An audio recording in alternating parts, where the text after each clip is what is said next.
Praise the Lord, ஹல்லேலூயா. கிறிஸ்துவுக்குள் பிரியமானவர்களே, இந்த அருமையான காலை வேளையிலும் தேவ சமூகத்துக்கு வந்தவங்க ஒவ்வொருவரையும் இயேசுவின் இணையற்ற நாமத்தினாலே அன்பின் வாழ்த்துக்கள். இந்த நாளிலும் எபிரேயர் 12ஆம் அதிகாரம் 5ஆம் வசனத்தை அடியேன் வாசிக்கிறேன். என் மகனே, கர்த்தருடைய சிற்றையை அற்பமாக எண்ணாதே, அவரால் கடிந்து கொள்ளப்படும் போது சோர்ந்து போகாதே. ஆமேன், ஹல்லேலூயா.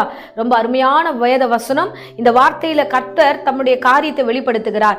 கர்த்தருடைய சிற்றை நீ அற்பமா எண்ணாத என்று பவுல் சொல்லுகிறார். ஏன் இந்த வார்த்தை சொல்லப்படுகிறது? ஏன் கர்த்தர் நம்மளை சிற்சிக்கிறார்? பாருங்க, அதுக்கு 6வது வசனம் சொல்லுது, கர்த்தர் எவனிடத்தில் அன்பு கூறுகிறாரோ அவனை கர்த்தர் என்ன பண்ணுகிறார்? சிற்சிக்கிறார். இப்போ நம்ம ஒரு வீட்டில் ஒரு தகப்பன் தாய் தம் பிள்ளைகளை அடிக்கிறாங்க அப்படின்னா அவங்களை ஏன் அடிக்கிறாங்க, ஏன் கண்டிக்கிறாங்க? அங்க போகாதீங்க, அதை செய்யாதீங்கன்னு ஏன் தண்டிக்கிறாங்க அப்படின்னா, அந்த பிள்ளை வளரும் போதே நல்ல ஒழுக்கத்தோட வளரணும்ன்ற ஒரே காரணத்துக்காக மட்டும்தான் ஒரு தகப்பன் தன் பெற்று எடுத்த பிள்ளையே அவர்கள் கண்டிக்கிறார்கள். ஹல்லேலூயா. சோ கண்டிக்கிறதுனால பாசம் இல்ல, சோ அவங்க அந்த குழந்தையை அடிச்சு கொல்றாங்க, இல்ல அந்த குழந்தைய கண்டுக்க மாட்டாங்க, அவங்க பாசமே இல்ல. அப்படி இல்ல, பாசம் மிகுதியா இருக்கிறதுனால தான் ஒவ்வொரு வீடுகளிலும் தாய் தகப்பன் ஒரு கண்டிப்பை தெரியப்படுத்துறாங்க. இல்ல நீங்க பண்ணாத, நீங்க பேசாத, இதை செய்யாத அப்படின்னு சில நேரங்களில் ஆண்டவர் இவ்விதமாய் அந்த தாய் தகப்பனை ஆலோசனை கொடுத்து நடத்துகிறார். ஆமென், ஹல்லேலூயா. பாருங்க, அதே போலதான் ஆண்டவரை நோக்கி வருகிற ஒவ்வொரு பிள்ளைகளும், இந்த வேளையில பிரசங்கத்தை நீங்க கேட்டுட்டு இருப்பீங்க, நம்மளுடைய வாழ்க்கையில சில காரியங்கள் சிற்சிப்பது போல தோன்றும். ஆண்டவர் என்ன நம்மளை தண்டிச்சுட்டாரோ அப்படின்னு உங்களுக்கு சில காரியங்கள்லாம் தோணும். ஏன் ஆண்டவர் அனுமதித்திருக்கிறார்னா, நாம சீர்பட வேண்டும் என்பதற்காக, இனி இந்த விதமான தவறுதல் நாம் செய்யக்கூடாது என்பதற்காகவும் ஆண்டவர் தம்முடைய பிள்ளைகளை அதிகமாக நேசிக்கிறபடினால இந்த வழியில கொண்டு வருகிறார். ஹல்லேலூயா. சோ பாருங்க, நீதிமொழிகள் 13ஆம் அதிகாரம் 24ஆம் வசனத்துல, பிரம்பை கையாடாதவன் தன் மகனை பகைக்கிறான். ஆமேன், ஹல்லேலூயா. சோ ஒரு தகப்பன் தம் பிள்ளையை கண்டிப்பதற்கு கையில கொம்பு எடுக்கலன்னா நிச்சயமா அந்த குழந்தையை பகைக்கிறான், அவனை கண்டிக்கல, தப்பான வழியில போகும்போது நீ பண்ணாத, இதை செய்யாதன்னு அடிச்சு வளர்க்கலன்னா கண்டிப்பா அந்த இடத்துல அந்த பிள்ளை கெட்டு போகிறதுக்கான வாய்ப்பு அநேக இடங்கள்ல இருக்கு. ஹல்லேலூயா.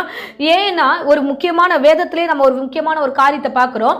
சிம்சோனை குறித்து பார்க்கிறோம். அவருடைய தாய் தகப்பன் கர்த்தரால முன்குறிக்கப்பட்ட பிள்ளைய ஆண்டவர் அவருக்கு கையில கொடுக்கிறாரே, நீ வளர்க்கணும், இந்த பிள்ளை ஒரு நியாயாதிபதியாய் வரப்போகிறான் என்று அந்த தாய் தகப்பனுக்கு அந்த சிம்சோனை கொடுக்கும்போது அந்த தாய் தகப்பன் தன் பிள்ளையை சரியாய் வளர்க்கவில்லை. அவன் தவறுதலான வழியில போகும்போது அவனை கண்டிக்கல. கண்டிச்சிருந்திருந்தாங்கன்னா அவனுடைய முடிவு வேற மாதிரி இருந்திருக்கும். அவனை கண்டிக்காததுனால அவன் பாவ வழியில கடந்து போனான், விபச்சாரி இடத்துல போனான், தவறுதலான ஒரு இடத்துல அவன் கடந்து போயிட்டான். ஹல்லேலூயா. சோ இந்த நேரத்திலையும் கர்த்தர் என்ன சொல்லுகிறார்னா, கண்டிக்கும் பொழுது கர்த்தர் ஒருவேளை உன்னை சிட்சிக்கும் பொழுது நீ கேட்ட காரியத்தை கொடுக்காம இது பண்ணது தப்புன்னு உன்னை எல்லா இடத்துலயும் ஆண்டவர் உன் இடத்துல சொல்லும் பொழுது அதை கேளுங்க. ஏன் ஆண்டவரே இப்படி சொல்றீங்க? சரி ஆண்டவரே, இதுதான் உங்களுடைய என்னன்னா, கண்டிப்பா நான் அந்த மாதிரி நடந்துக்கிறேன் அப்படின்னு நீங்க உங்களை ஒப்பு கொடுங்க. நிச்சயமாய் நீங்கள் சாக மாட்டீர்கள். நிச்சயமாய் கர்த்தர் உங்களை கைவிட மாட்டார்.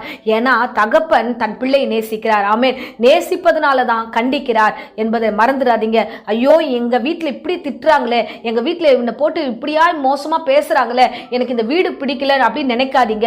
இந்த பிரசங்கத்தை கேட்கிற அருமையான பிள்ளைகளே, உங்களுக்கு கொடுத்த வீடு நல்ல வீடு, தாய் தகப்பன் நல்லவர்கள். சோ நீங்கள் அந்த வீட்டுல அடங்கி இருப்பீங்கன்னு சொல்லிதான் அந்த வீட்டுல ஆண்டவர் உங்களை படைத்திருக்கிறார். ஆகையால நீங்க என்ன பிரச்சனை வந்தாலும் அந்த வீட்டுக்கு அடங்கி இருங்க. என்ன சூழ்நிலையா இருந்தாலும் அந்த வீட்டை ஆதாயப்பட வேண்டிய ஒரு கடமையில இருக்கிறீங்க. கர்த்தர் சில வேளைகளில் அந்த சிற்றையான ஒரு வழியின் பாதையில நடத்தும் போது நீங்க தாய் தகப்பனையோ இல்லைன்னா கர்த்தரையும் நீங்க கோபித்துக் கொள்ளாதீங்க. பொறுமையா இருந்து அந்த சிற்றையின் மத்தியில கர்த்தரோடு இணக்கமா இருங்க. நிச்சயமா கர்த்தர் உங்களை வெளியே கொண்டு வருவார். ஏற்ற ஞானத்தையும் அறிவும் கொடுத்து தவறுதலான காரியத்திலிருந்து வெளியே கொண்டு வந்து அமைதலுள்ள ஆவியோடு உங்களை வழி நடத்துவார். ஆமென், ஹல்லேலூயா. இப்பொழுதும் அடியேன் உங்களுக்காக ஜெபிக்கிறேன். அன்பு ரட்சகா, இந்த அருமையான வேலைக்காக ஸ்தோத்திரம். ஏசப்பா, என் பிள்ளைகள் ஒவ்வொருவரையும் ஆசீர்வதிப்பீராக. கேட்ட பிரசங்கத்தின்படி கர்த்தாவே கீழ்ப்படிதலோடு நடக்க கிருபை தாங்க. ஆண்டவரே, சிட்சிக்கும் பொழுது அற்பமா எண்ணாதபடிக்கு ஆண்டவரே அப்பா, தகப்பனுக்கும் உமக்கும் கீழ்ப்படிந்து நடக்கக்கூடிய ஒரு கிருபைகளை என் பிள்ளைகளுக்கு கட்டளிடும், ஆசீர்வதியும், வழிநடத்தும், காத்துக்கொள்ளும். இப்பொழுதும் ஆண்டவரே, யாராகிலும் வியாதியோடு பலவீனத்தோடு இருந்தா எல்லா பலவீனத்தையும் வியாதிகளை நீக்கி பூரண சுகத்தையும் ஆரோக்கியத்தையும் கொடுத்து வழிநடத்தும், ஆசீர்வதியும். இயேசுவின் நாமத்திலே ஜெபிக்கிறேன் ஜீவனுள்ள நல்ல பிதாவே. ஆமென், ஆமென். Praise the Lord. God bless you.